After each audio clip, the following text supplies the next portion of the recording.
Hello, everyone. Welcome to our Zoom class on Yule, the winter solstice, and Christmas season. Today, we're going to be talking a lot about how this holiday began.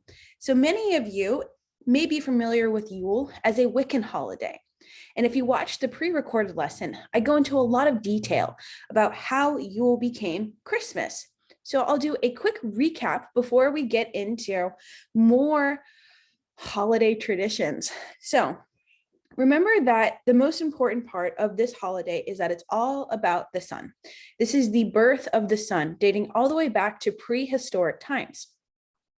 Prehistoric people did not have science, they did not have astronomy to help them understand how the earth moves around the sun.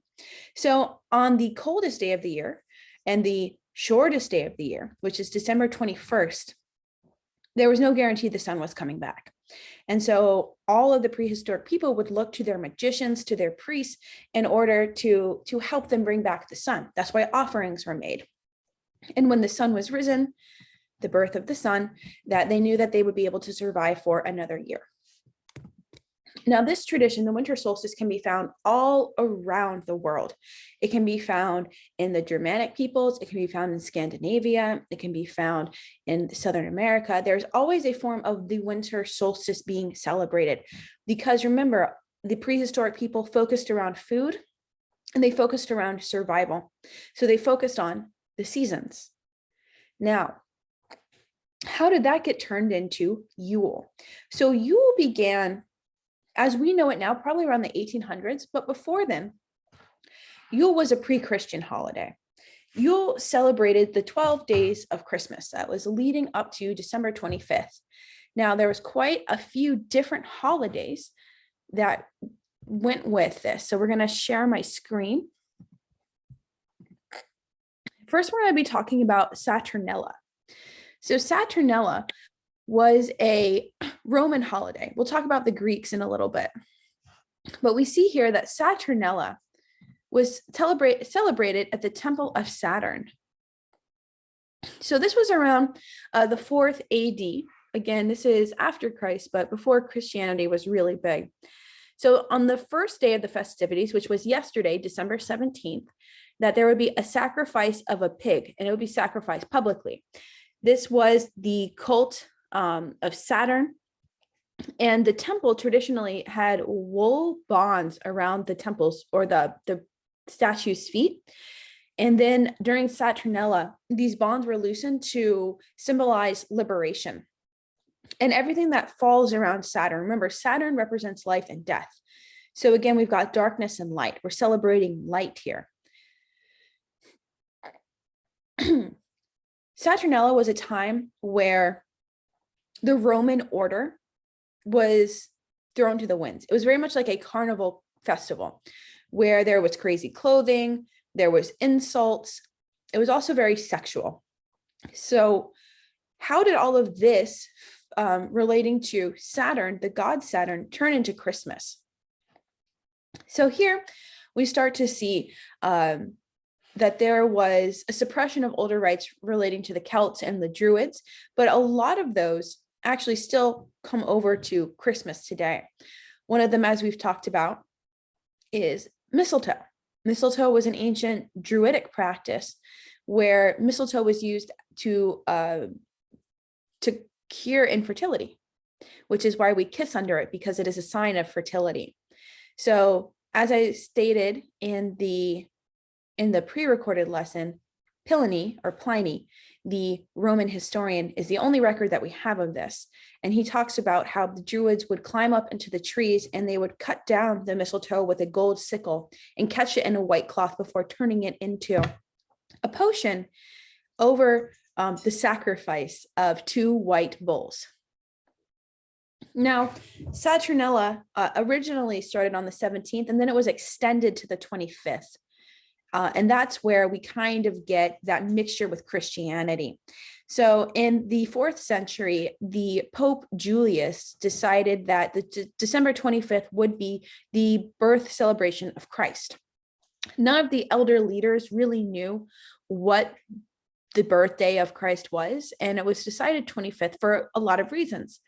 One of them being that it's easier to help people migrate to new traditions when you keep older similarities, including like dates. So it was much easier to bring people over from the pagan faith into Christianity by keeping similar traditions.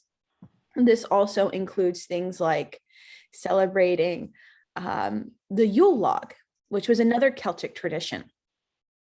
So that's what we like. You can get really deep into Saturn. Saturn has a lot to do with Christmas, meaning again, it's about darkness and it's the birth of the sun, midwinter, all of that good stuff. But at another level, we also see that when we talk about light, we see it in a lot of other traditions as well that predate Christianity, including Hanukkah. Now, I'm going to be sharing this video about Hanukkah. So if we could all mute ourselves and we'll start playing the video. All right, here we go. If it would play, why isn't it playing?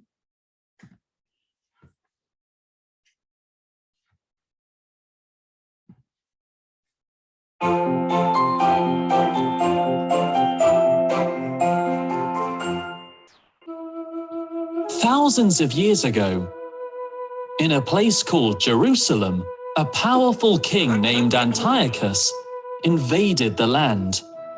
He tried to force the Jewish people who lived there to worship Greek gods that they didn't believe in. He did this by destroying their holy temple and all the sacred objects inside it, including the menorah.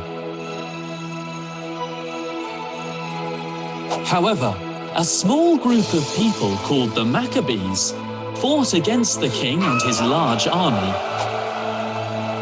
and they won. The Maccabees returned to their destroyed temple and tried to restore their sacred menorah. They noticed that it had hardly any oil left to burn the candles, only enough for one day. They lit it anyway, and instead of lasting only one day, it burned for 8 whole days, which they saw as a miracle. Do you know what this old tale is about? It's the story that began the holiday of Hanukkah. Hanukkah is a holy celebration for Jewish people who follow the religion of Judaism. It commemorates Jewish people's struggle for their religious freedom. Hanukkah is also known as the Festival of Lights.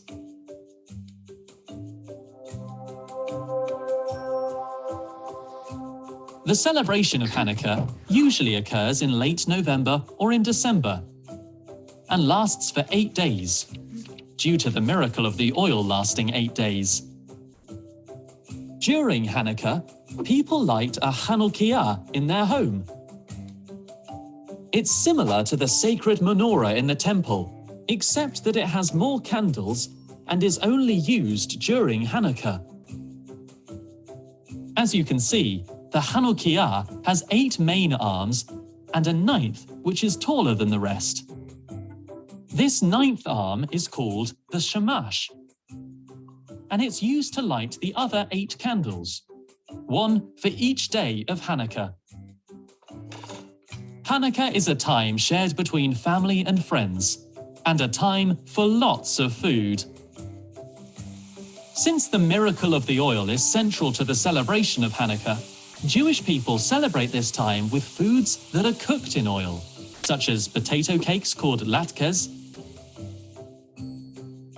and jelly donuts. Just like many other celebrations around the world, one of the traditions of Hanukkah is the exchange of gifts. This exchanging of gifts is called mishloach manot, and it's a mitzvah. A mitzvah is a rule or commandment written in the Torah, the holy text of Jewish people, and it states what God wants them to do. One other popular tradition of this special Jewish time is a game called dreidel. It's played with a square spinning top, which looks like this, and each side has a Hebrew letter. There are two types of dreidels, depending on where you live. If you live inside Israel, which is the country where the miracle of the oil occurred, the Hebrew letters translate to, "A great miracle happened here." If you live outside Israel, the letters translate to, "A great miracle happened there." Everyone celebrates special days in their own way. Different people have different traditions that they enjoy during their festivals.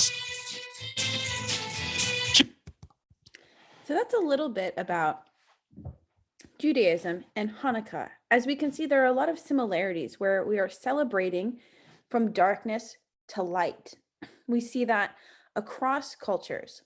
The next celebration we're going to be talking about is Kwanzaa. Now, Kwanzaa is actually a pretty new tradition as it started in the 1980s and is mostly celebrated in America. So let's learn a little bit about Kwanzaa. And then we'll start talking about the dark stuff I know you're all here for.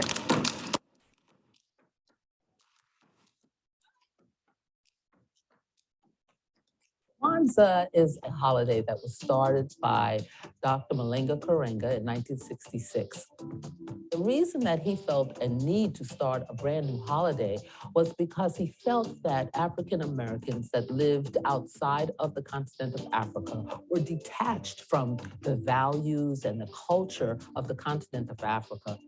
And he wanted them to feel good about themselves and to have something that they could connect to make their lives better. Kwanzaa is actually derived from a Kiswahili word meaning first harvest. All through the continent of Africa and many other places, people celebrate the harvest. They give thanks for the harvest. So Kwanzaa really means first fruits or harvest time.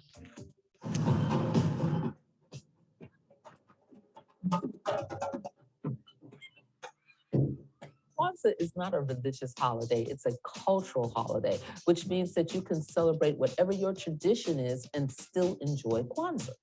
Kwanzaa is observed the day after Christmas, which means you could still celebrate Christmas, from December 26th all the way through January 1st, New Year's Day, for 7 days.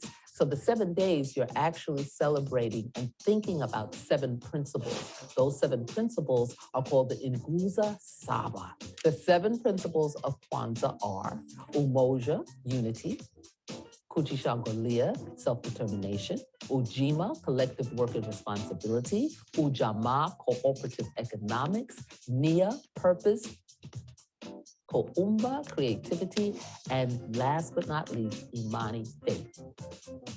Those are 7 principles that everyone can use to have a better life. It doesn't matter if you're African American, it doesn't matter where you're from. These 7 principles will help you to be a better human being and also help to make the world a better place. The candelabra for Kwanzaa is called a kinora. It is 7 candles that represent, again, the 7 principles. So the middle candle is black, that represents the people. Then you have 3 candles representing the blood, and then 3 candles that represent the earth or the hard work that you do. I think that what resonates with people about this holiday is that it really is a holiday that makes you look within and then connect with the people around you. So part of Kwanzaa also is looking at your relationships, people who you might need to ask forgiveness from, people who you might need to forgive. Kwanzaa celebration at the American Museum of Natural History is literally the largest Kwanzaa celebration in the United States. Thousands and thousands of people come in to see the Kwanzaa celebration. And as a storyteller, I am just proud, and every year I look forward to coming and sharing with everyone about Kwanzaa. We have about 10,000 people that come together to celebrate every year. with shows that include performances as well as storytelling and teaching about the principles and all of the nature of the holiday of Kwanzaa, as well as a popular marketplace that opens for artisans to come and sell the wares at the museum for just one day. And you see people of every ethnicity, every race, every religion coming together to celebrate love, to celebrate culture, to celebrate the great and rich contribution of African Americans and the African diaspora. What's wonderful about Kwanzaa for everyone is that it gives everyone the opportunity to learn a little bit more about African American history, which is American history. Then we also get the opportunity to be with family and share personal stories. So when people of any ethnicity come together and they hear these stories, it helps them to understand one another better.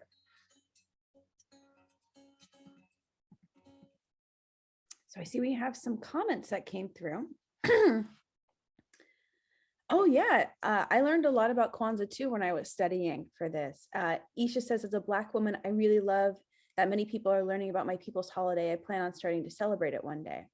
And Kyle says it's so cool that a lot of cultures and beliefs burn candles during this time. Yes, and I think what's really interesting about Kwanzaa that we don't see in other cultures is that Kwanzaa celebrates the first harvest. So that's in the southern hemisphere, where it is, if I understand correctly, more of like a summertime turning into fall, rather than where in the northern hemisphere, it is a much colder celebration. So there's a lot to talk about when it comes to all of these different celebrations, and it all focuses around love. Now, when Manly P. Hall, which is, I used his, the new book that was just published of his writings about Christmas, is that this time, regardless of how you celebrate, is all focused around love. Now, I think in modern culture, we really overuse that word love. Do you agree? We love our pancakes, we love pizza, we love our dogs, but there's really a lack of understanding what that word truly means. So when we think of love, we understand that it's actually a spirit of giving. It's a spirit of caring. When we look at Saturnella, that's where we get some of the first gift giving. And we see that it actually comes from the rites, R-I-T-E-S, of a stranger. And what that means is that the rites of a stranger are when people will open their doors and offer hospitality, offer comfort, food, and heat to those who do not have it. And so we see that really coming around in many different sections of all over the world. People are celebrating love. So we're also now going to talk about Sol Invictus. So Sol Invictus is a solar holiday that was celebrated by the Greeks related to the cult of Mithras. Now, we're not going to get into a whole bunch about that cult right now, but we will talk about what Sol Invictus is. So we're going to watch another video. This one is pretty long. It's like 51 minutes. I'm not going to share, obviously, all of it with us today, but I will post that one. Let me see if I can get a shorter one. I thought it was 5 minutes, not 51. Here we go. This one's much shorter.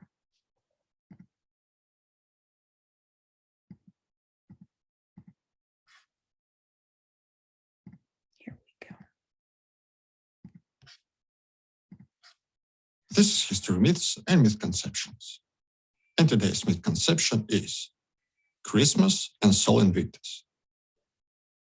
Why Christian churches decided to pick December the 25th as the birth date of Jesus Christ?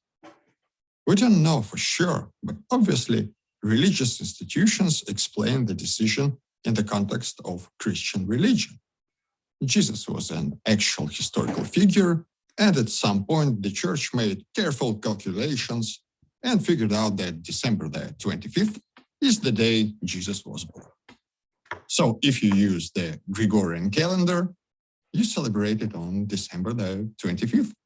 And if you use Julian, then after the conversion, it falls on January the 7th. Obviously, people who question religious dogma and try to look for the historical explanation have different theories. Since Jesus is a mythological character and not a historical figure, he doesn't have a real date of birth. The date of birth is either made up, which is normal, just another religious holiday, or it is actually based on something.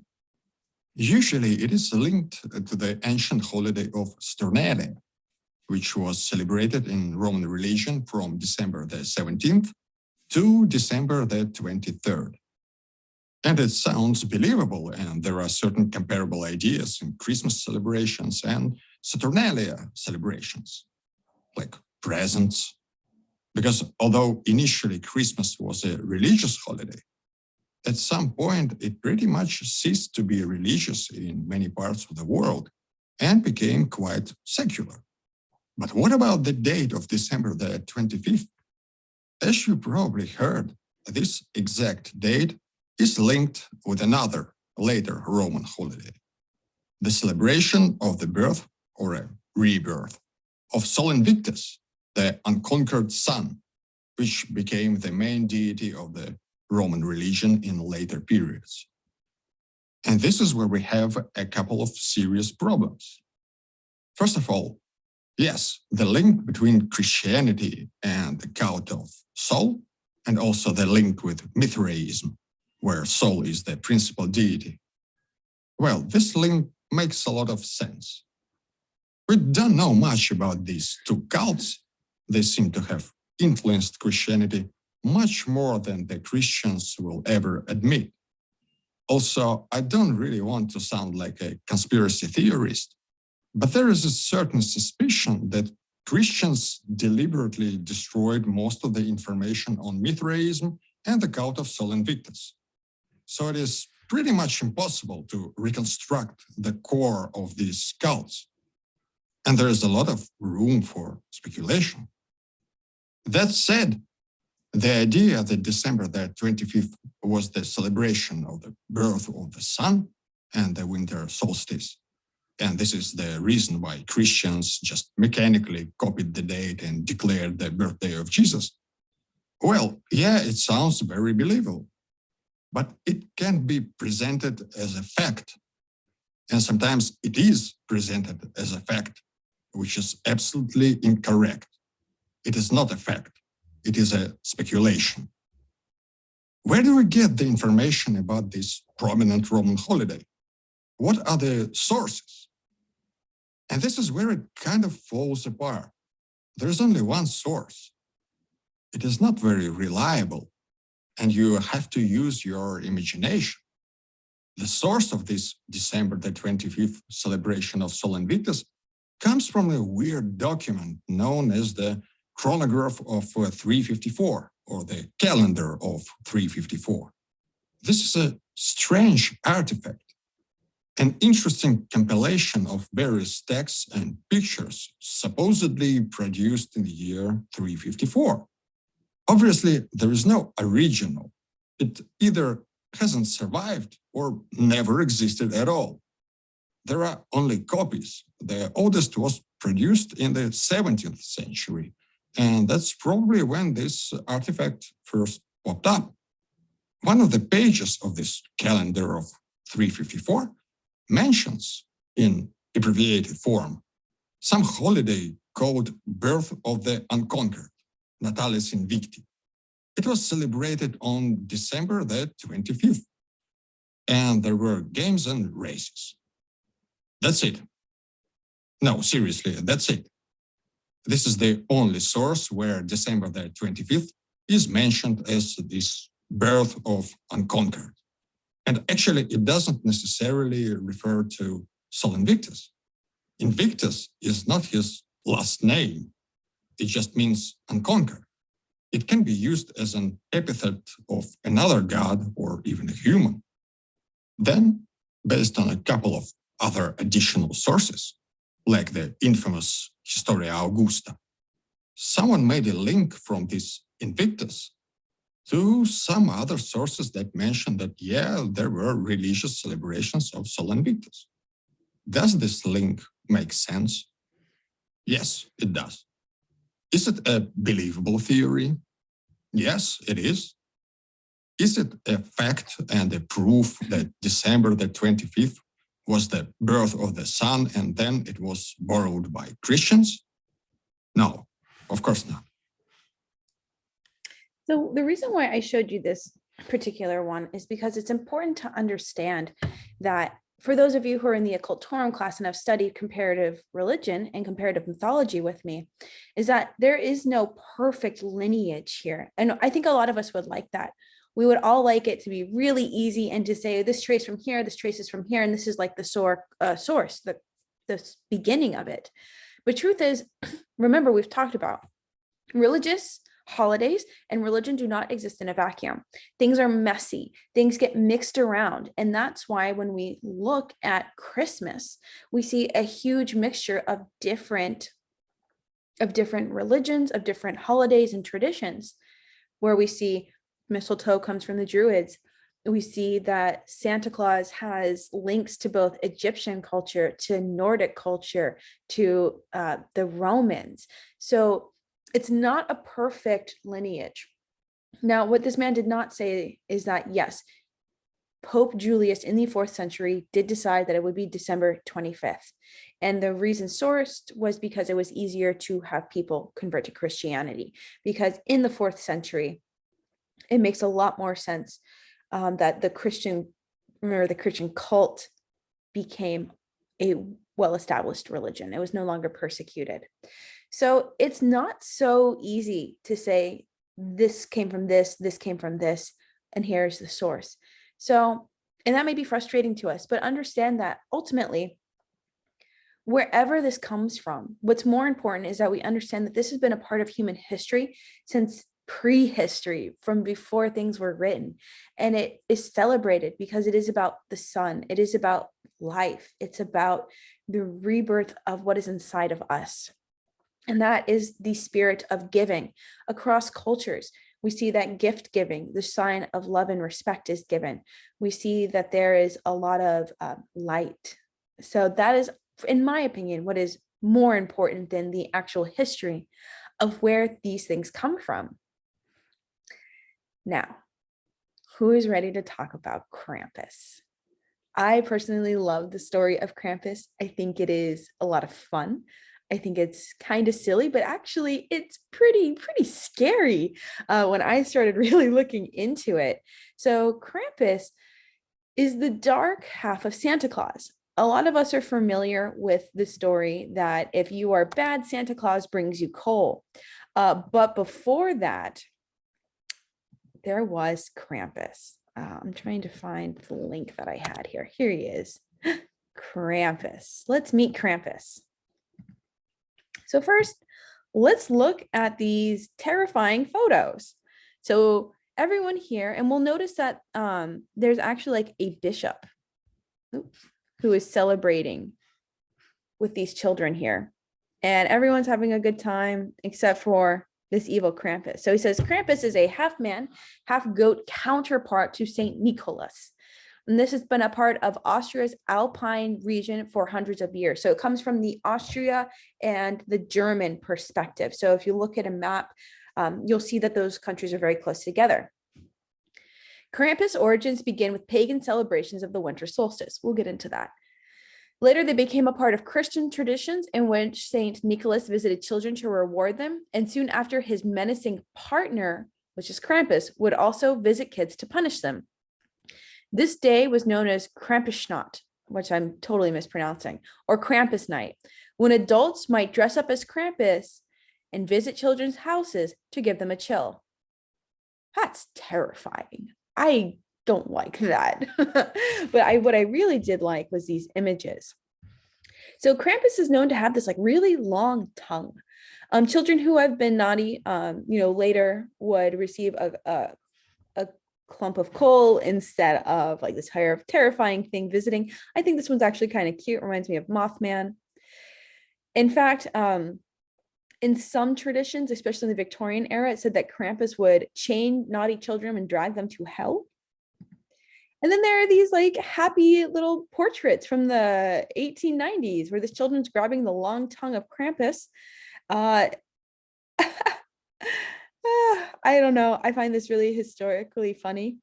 Here we have another one where we see that Krampus, again, we've got that pan look with the hoofed feet and the horns, visiting a woman. Yes, and he does propose to women as well. So we get kind of like that devil lust that we see here. So let's read about Krampus. So meet Krampus, the Christmas devil who punishes naughty children. The Alpine legend is the original bad Santa. Every year in early December, children in Ostia get ready for St. Nicholas to visit him. If they have been good, he will reward them with presents and treats, but if they have been bad, they get more than a lump of coal. They will have to face Krampus.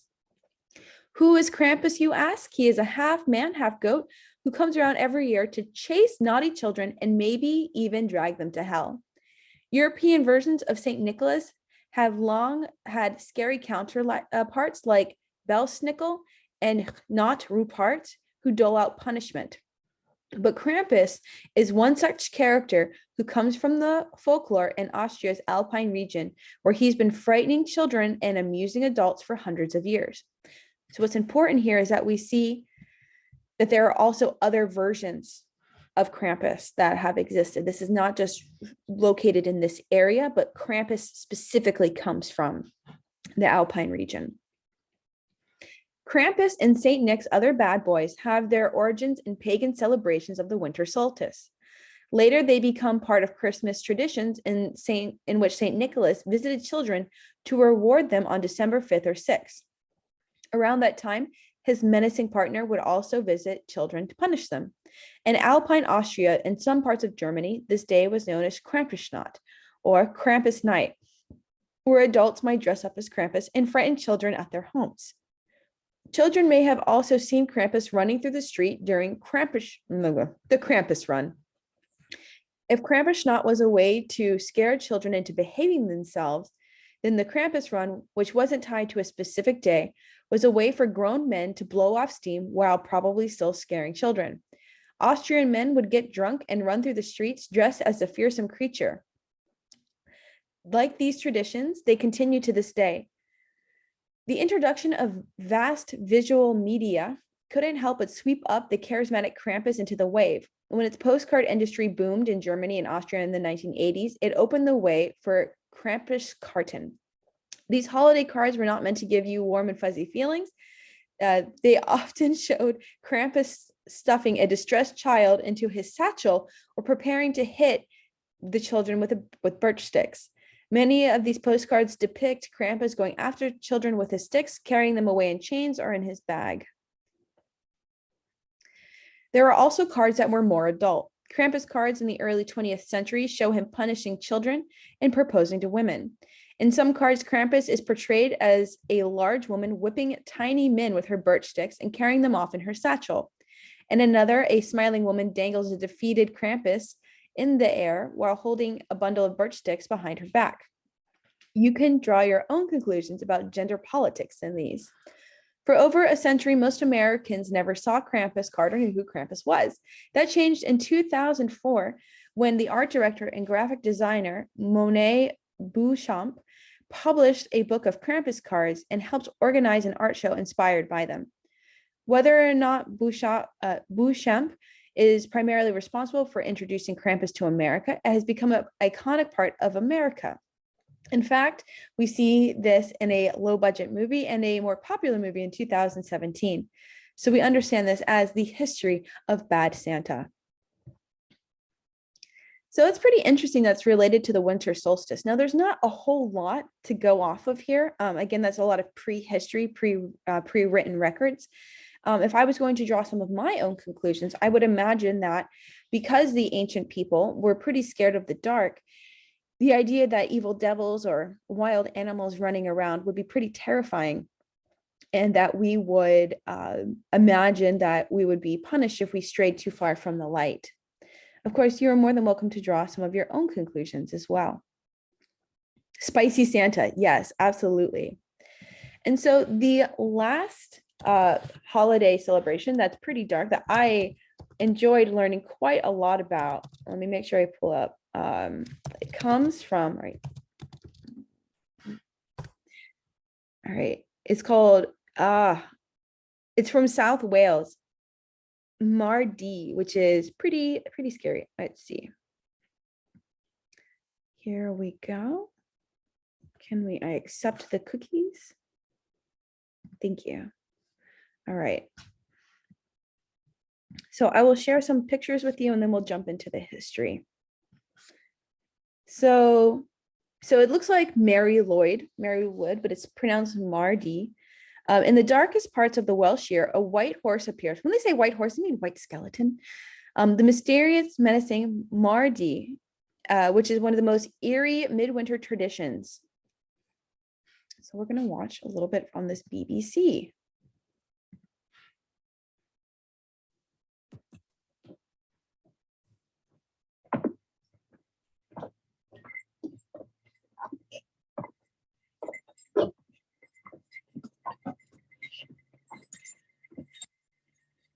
Wel dyma ni'n dywed gobeithio'n di niwed I ofyn am gynnar, I ofyn am gynnar, I ofyn am gynnar I ganu. Os noch awn I gynnar drwch rywed ar gyniad, pa fodd mae'r madowiad, pa fodd mae'r madowiad, pa fodd mae'r madowiad nos enw.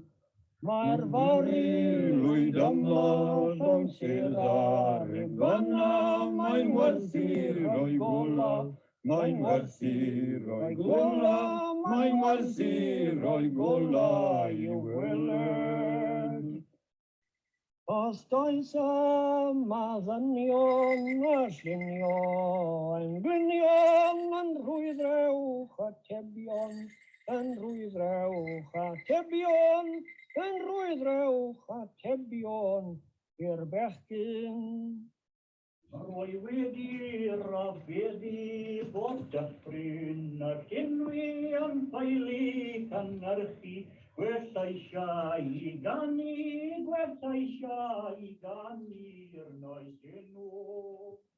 Mae bechgyn a bari yn gallu a canu yn well na Bing Crosby, na unrhyw ein Yankee sydd ar y teledu'r nos enw. I glywais I heddi ta fascist a bolsi a ddoiog yn tedi, sydd gadant I barti a gwirad I wannu'r noes enw. Mae bechgyn y bari yn dilyn, Caerardyn a'i bifa na hatlu, ac os oed ti'n dori, bydd rhaid I tirrannu'r nos enw. Yw hynny, ma'n wedi'n cynnesu, pan ysbryd i'n berwyr y nos enw. Wel, I dyn nhw'n o wag I fi wir. Diolch mewn, boys.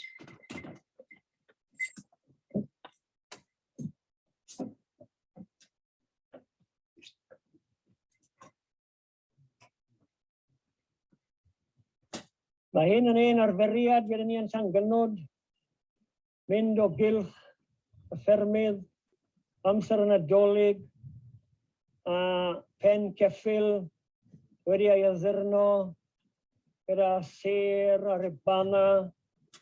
So what he is explaining is that you just saw a rap battle. That's pretty crazy to think about. So this very strange creature will actually go around to houses, and that song that you heard is a chant or a song asking for permission to enter the house, and you'll hear that strange voice that was coming from inside the house was actually trying to get Mari to go away. They lost, and now they are now forced to bring the scary horse into their house and celebrate with them. Pretty strange. So let's learn more about this. What are the origins of Mari? The origins of Mar's name are like the horse itself, deeply mysterious. One Welsh tradition of it is grey mare, connecting to the heritage of pale horses in Celtic and British mythology, many of whom can cross over to the underworld. Other translations of Mar D is Grey Mary. Some scholars have linked her to the legend connected to the nativity story. A pregnant horse is sent out of the stables when Mary arrived to have Jesus, and she spent her dark days roaming the land trying to find somewhere to have her foal.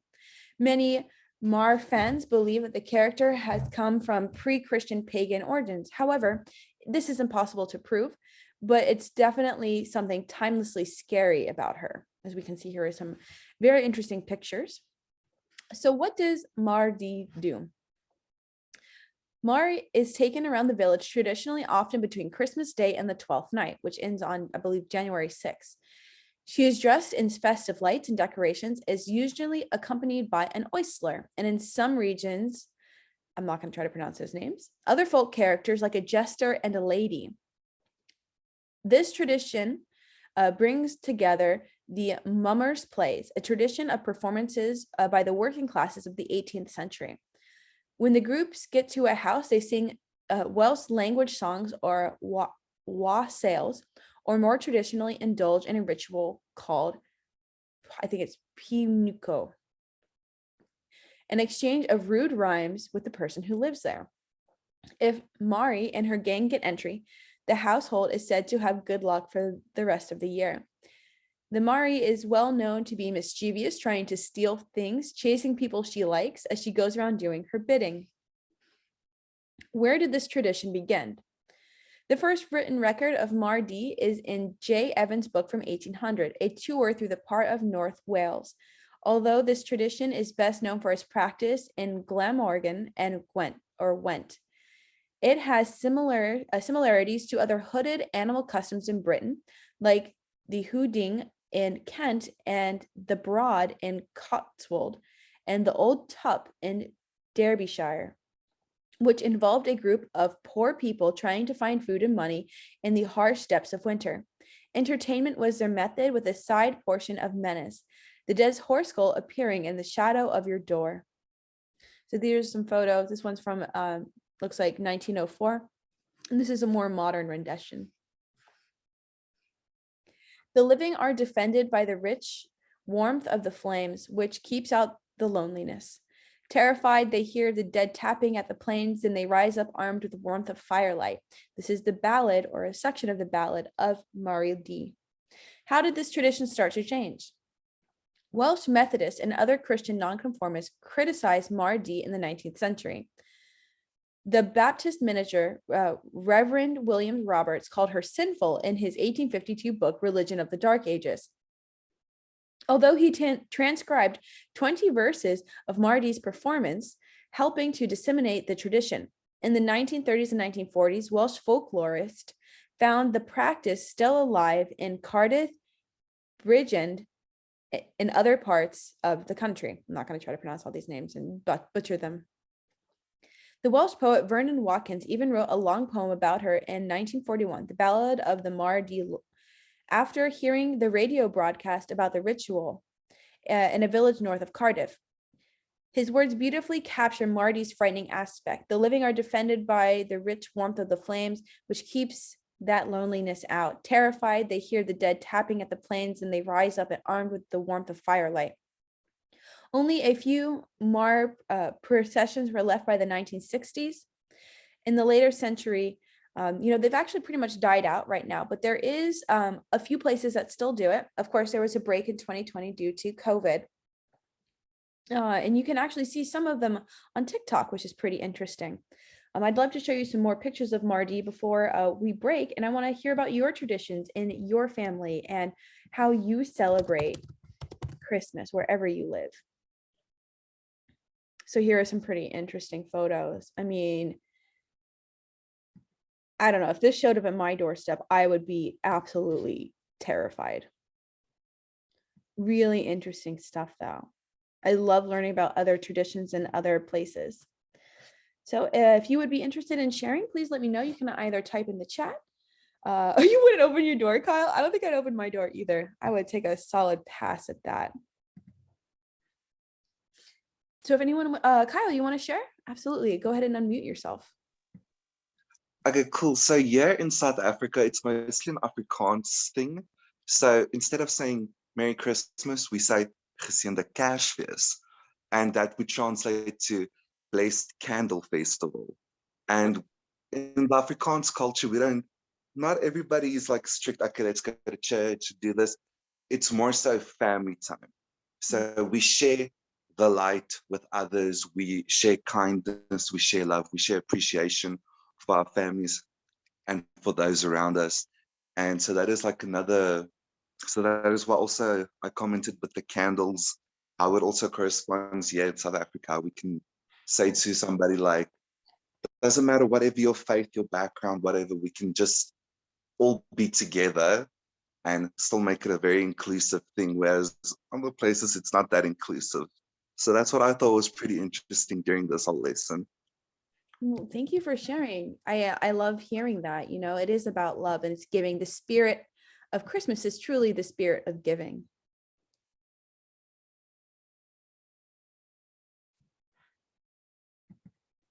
And you know what? If you don't have anything to share, that's okay too. I'm trying to pull up the one that my family and I used to celebrate. So while you're thinking, I will share with you a holiday. So Saint Lucy is actually a pretty morbid story.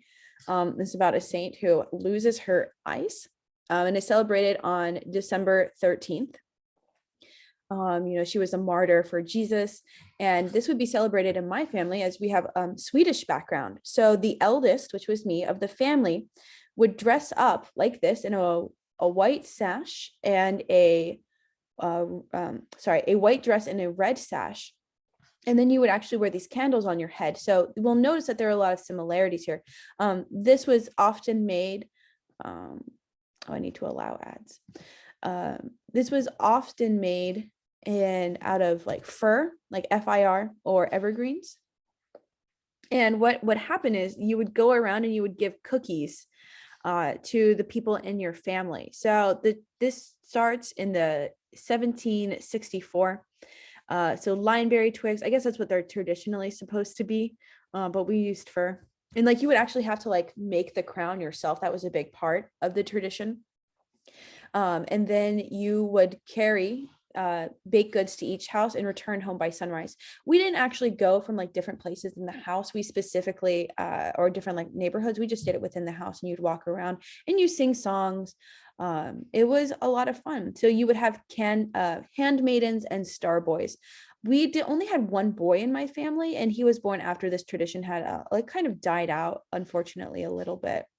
So that was really unique to my family, because everyone wanted to keep the traditions alive. I think there are some photos. This is a traditional like braided bread that we would make, and sometimes later we would make coffee bread, which was also very very Swedish of us.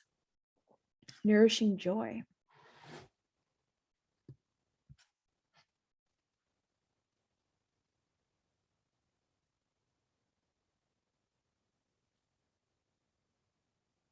It's very dangerous. Yeah, no, the candles that we had were not fake. They weren't that tall though. We didn't have the really tall ones. They were like tiny chime candles. But yeah, isn't that interesting when I learned about people used to put candles on Christmas trees, I was like, that seems really dangerous. Like that's a terrible idea. You have a dried tree in your house and you're putting hot fire next to it. Ew. Poor decisions. Wonder how many houses burnt down.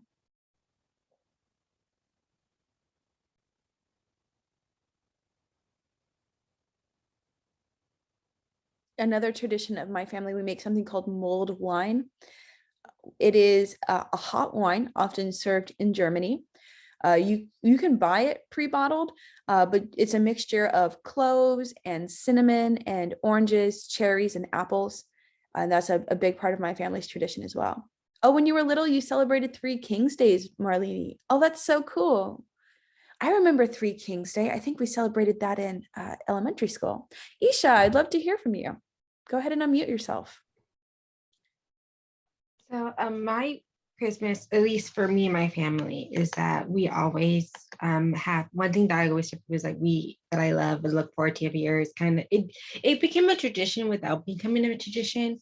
Was my mom would always make Christmas pancakes. Oh, yum. She would always make my late mother that she would always make pancakes, and I remember my first year without her before she passed away. I just wasn't. We had a strained relationship.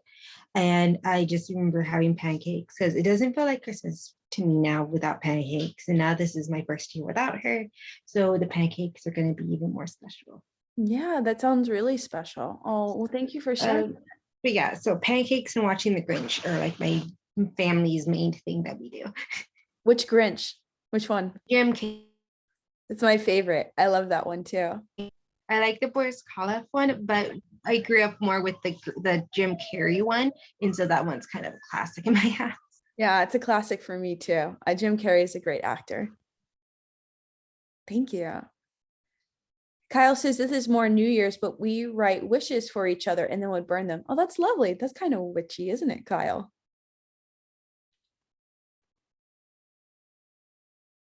My family does matching pajama photos. So every Christmas we get a new pair of pajamas and then we take pictures together in pajamas. That doesn't have anything to do with like any, tradition, religious tradition. It's just something my family does.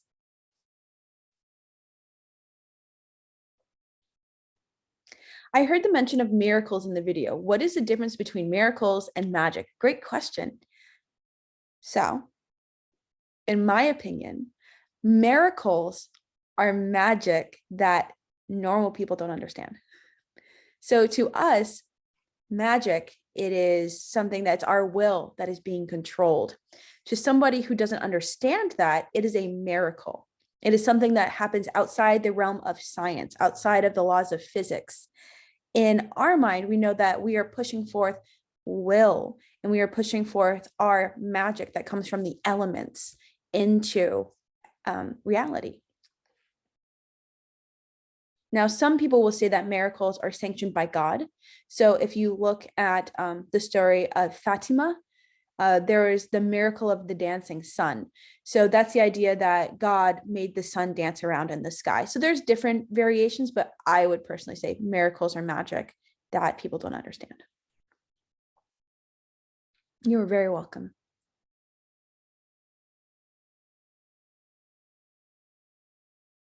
Does anyone else have anything to share before we end our lesson today?